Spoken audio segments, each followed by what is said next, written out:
Welcome, everyone. Thank you for joining us for today's webinar. My name is Marla Moreland, and I'm a Business Development Executive here at NOVA. Now, as a recorded webinar, if you have any questions, we will provide some information at the end of the webinar so that you can reach us. But let's take a look at today's presenter.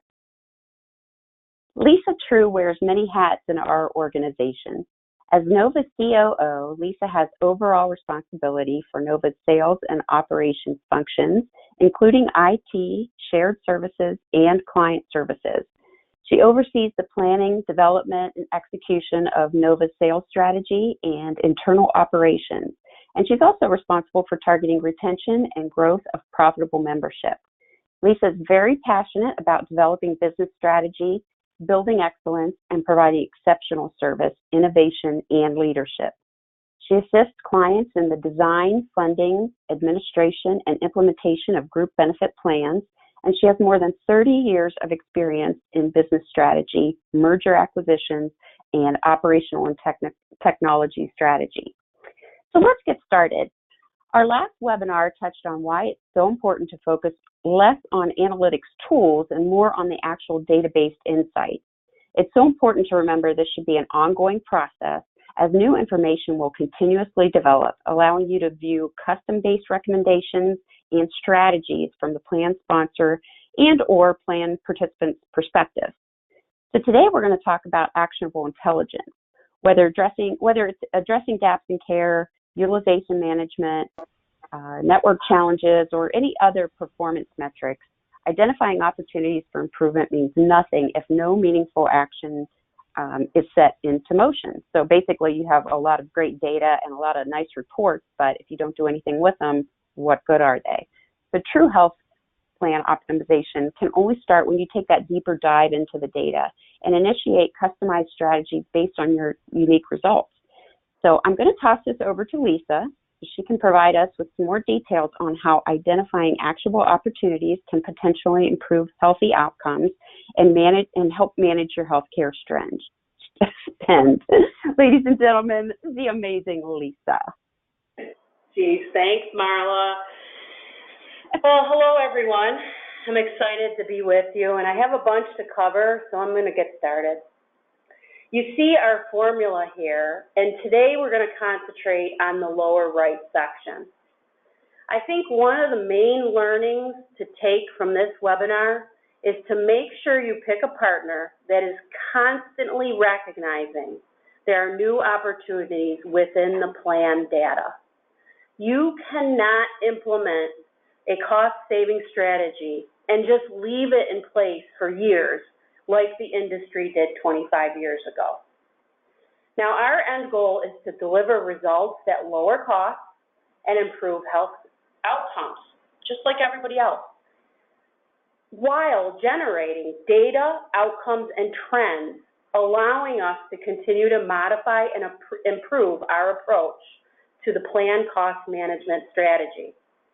The reporting you receive should demonstrate your partner is implementing strategies to lower costs and improve health outcomes. Don't let your partner slide a 50-page, shiny, colored report across the table to you that says the same thing over and over. Don't let them tell you your plan is below national bench, and don't allow them to give 3 to 5 very vague suggestions at the end. We've allowed this to go on for too long. Who cares about national bench? Ask them how the plan did compared to the prior year's plan data. Oh, and I love this one. The number one vague suggestion I've seen year after year is high ER utilization. They suggest you raise the copay. Oh, wow, that's original and brilliant. Newsflash, we've been doing that for about 15 years, and it hasn't worked. What if, now, I want you to close your eyes and dream for a moment. Your partner comes to you and says, you have high ER utilization. We've dug deep, and we found the issue is in your dependents aged 21 to 26. We know they aged out of their pediatric PCP at 21. They don't find a new PCP because they're young, inexperienced adults that don't listen to mom and dad. So they end up in the ER for the simplest illness. I actually have a 20-year-old that doesn't want to hear from me whatsoever. I'm living this right now. We help them find their adult PCP, even going as far as helping them schedule their first appointment. Okay, I want you to open your eyes now, and that's not a dream with Nova. We actually do that. So what I want you to take away from this is whatever TPA you work with, you have to make sure your partner brings solutions and acts on them. Now, I could go on and on. I'm pretty passionate about this section, but Marla is giving me the hook sign, like move on. So I'll move on, Marla. Good girl. Let's talk about actionable opportunities. By constantly mining the data, and I like to call it reading the tea leaves, you'll find new trends to address. I have a few examples of reasons we shuffle the deck of cost-saving strategies on plans. First, employee turnover, as well as any new employees and dependents being added. If there's enough new members added, it can have an impact on what you should focus on. A great example would be a trust where whole employers can be added. The plan may actually acquire a company or close a division. You need to know who is coming on the plan as well as leaving the plan. Next, new data. Strategies put in place previously should impact data outcomes. You need to measure each, and you could find a strategy isn't working at all. Maybe you had the right population, but the wrong approach, like outreach calls with no answers. So you completely miss your target. You need to discuss a new approach to outreach to hit the goal of controlling costs and improving health outcomes. Maybe texting or coordinate an outreach from their employer to explain why they might be getting a call. Maybe you try working with their physician and have them outreach. This actually works really well in a DPC model where the TPA DPC integration is critical. Next, you have to determine, is it still a top trend for my plan at all? The goal is to control wildly variable spend, but once optimized, you need to focus on the next cost driver. Finally, I want to say the amount of innovation in our industry and also on the healthcare side is at an all-time high, well, at least in my 30-plus years. The pace of new services and products hitting the market is inspiring. It's a fun time. You need to screen through these to see if they will help you in your trend management quest. Now that you've analyzed the data and found new actionable opportunities, you need to kind of dump those back into the top of the funnel and start your work on developing new strategies. So I'm going to give some examples of actionable strategies. This is where your TPA partner should help. Many of the strategies we deploy do not fit into the traditional CM, DM model. They're innovative, yet they generate results. So as we're working on improving health and lowering costs, you must work to minimize gaps in care. You have to work to migrate those high-risk patients towards lower risk to help reduce the risk to the plan. Strong clinical analytics should present a risk score, and your TPA should deploy strategies to mitigate every risk possible. We use patient health summaries and risk scores in a variety of ways. One area we concentrate on is the prescription fills and a gap in fills for chronic disease maintenance medications. The network. one of my favorite topics. You have to watch the network. It's not always about the discounts. Network discounts are not the sole measure of savings. I believe they still are a component of your solution, but buyer beware. At times, those discounts are smoke and mirrors if the allowed amount is too high to begin with. Then we have the wild west of innovation right now. Reference-based pricing, RBP, direct primary care, DPC, total replacement, partial replacement, narrow network. These are all part of the national conversation right now. You have to determine what's right for you. Just because it's trendy, hot, buzzwords in the industry doesn't mean it's for you. I watch many people latch on to the newest solution, which may be the best thing since sliced bread. But if your vendor partners are working in silos, that solution may end up costing the plan money. I love this graphic our marketing team put together. Nova is that little cowboy there. We've made it a point to become the leader at bringing the vendor partners to the table to talk through ways we can work together to ensure you're getting savings from those solutions. We lasso, and I'm using air quotes, the solutions and make sure we have proper integration points. You need to make sure your TPA partner can do the same. And finally, my last example touches on the value of ongoing data review.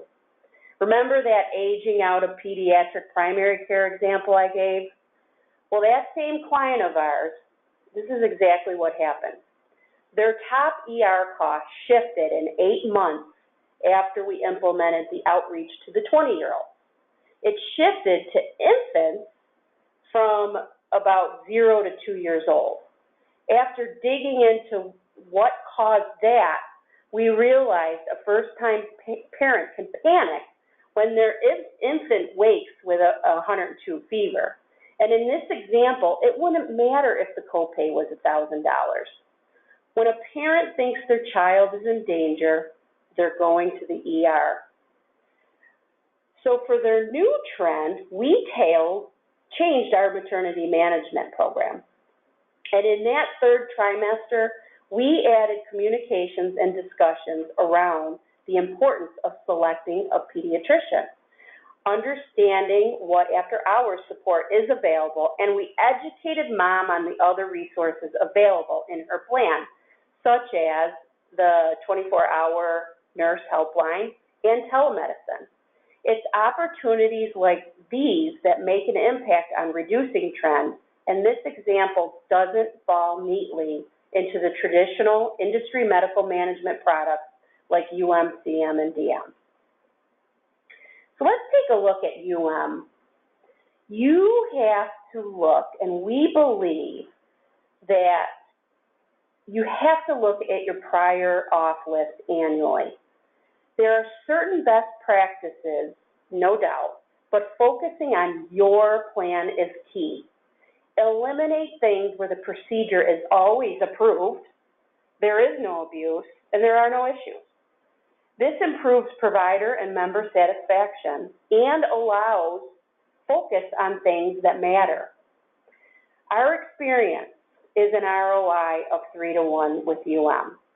When the prior off list is targeted annually, the ROI moves to 8 to 1. This, to me, is a great example of how you no longer can let things sit in place in your plan for years. You have to make sure you cancel things that aren't working and focus energy on strategies that truly lower costs and improve health goals. It truly is a never-ending journey. Each trend is like your next mountain to climb and conquer. Like you'll see here, your first mountain may be improved PCP utilization. Once you hit the optimal outcome, focus on the next cost driver, just like my example of pediatric PCP age out changing to maternity management. This is one of my favorite mountains, this next mountain that we conquered. Plan design change power. Now, most plan design changes that are recommended usually shift more cost to the employee side. In this example, we actually went to our client and we said, we want to increase your costs next year by $300,000. However, we believe you could save millions by year 2. Crazy, right? I mean, who recommends that and keeps their job nowadays? Of course, you have to know your client and their goals and their financial tolerance. This was a large client with over 8,000 employees with a nice reserve. We noticed that individuals weren't filling their maintenance diabetic medications because what we believe was a perceived cost barrier. So we worked with that client to waive the copay on that maintenance medication to bring members into compliance. And we had great success in reducing not only the ER, but admit events related to diabetes complications. We're actually certified by the Validation Institute on this one, and we did save them millions. You also have to look for things like Specialty Copay Assistance Programs, or SCAP for short. Your PBM vendor should have a program like this. Nova's sister company, Pharmacy Benefit Dimensions, saves plan dollars by watching these as they roll out from the manufacturers. So just to remind you, do you see that mountain way, way out there with the X's on it? If you're not reading the plan's data tea leaves and watching for that next unpredictable cost driver, you will be caught by surprise, and it won't be a good day. I want to talk a little bit about direct primary care. This is a national shift we're feeling, and quite honestly, it's one that excites me the most. We know and are proving out right now it can reduce costs significantly. However, every arrangement is different.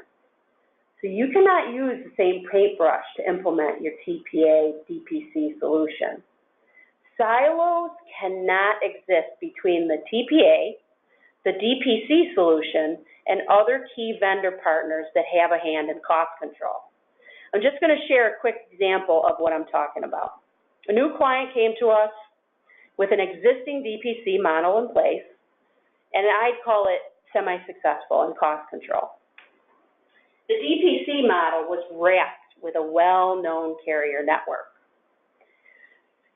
Well, the DPC and the carrier, they didn't talk at all, and it wasn't the DPC's fault. The plan also couldn't get any data from the carrier. I'm sure many of you understand that scenario. Now, we came in and took the spot of the carrier. We sit at the table on a weekly basis with the DPC owner and team, figuring out how to tweak workflows between the two of us to save our common client money. Now our client is enjoying over 80% DPC utilization and costs are trending down. We're so excited about this model, but if you don't have the right partners that get the big picture, the plan wouldn't benefit as much as it could. The drugs. I'd be remiss if I didn't mention drugs. It's critical to watch the pharmacy data. You'll get that fill data long before a medical claim hits your door. Those fills can tell you tons of information on what's going on within that population. Be proactive, watch it, and react. We're actually working on knowing when a script goes unfilled. With our DPC partners, we're going to marry up what scripts they write to what scripts the patient fills, or even more importantly, doesn't fill. And then we might tell the DPC when we detect non-compliance. I like to call this the Nova NARC. Let's talk about our stop-loss friends for a minute.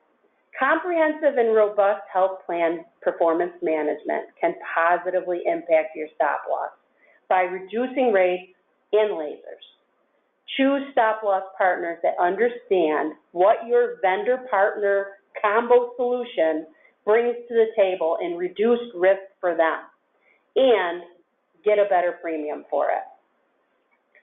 Comparing performance to national bench versus comparing plan results year over year. If you're waiting to review the plan once a year, it's too late. Timing of an annual review is critical to the process. You want the review time to be purposeful so you can make modifications before open enrollment, not after, where you have to wait another 6 to 8 months to take action. By that time, your trends can change. Also, how do you measure success? Are tools to measure performance in place?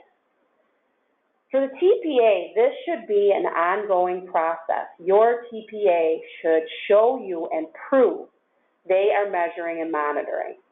It's so important to also have not only the broker and consultant and TPA at that review process, but also the client's CFO and HR team in the room.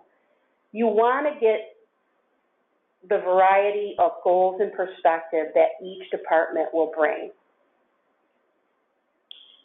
So this takes me to a quick summary of our entire webinar series. Our first one came out, it was Proactive Approach to Care, followed by Risk Management. Then we talked to you about putting your data to work. And finally today, Actionable Intelligence. And these are out there online for you to view if you missed any of them.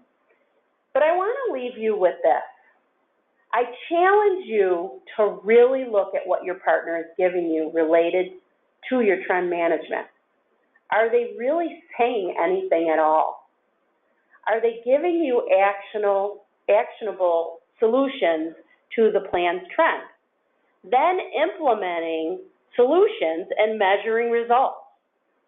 I'd like to thank everyone, and please feel free to connect to me via LinkedIn, send me questions, etc. I love talking about this and would invite any conversation around it. Awesome, Lisa. Thank you so much. I found that extremely interesting. I do want to take a few moments and just reiterate what Lisa just said. If you would like to contact us with questions, you can definitely reach out to her or myself out on LinkedIn. You can visit us online at www.novahealthcareadministrators.com should you have any additional questions after the webinar. So thank you again for joining us, and we look forward to speaking with you again soon.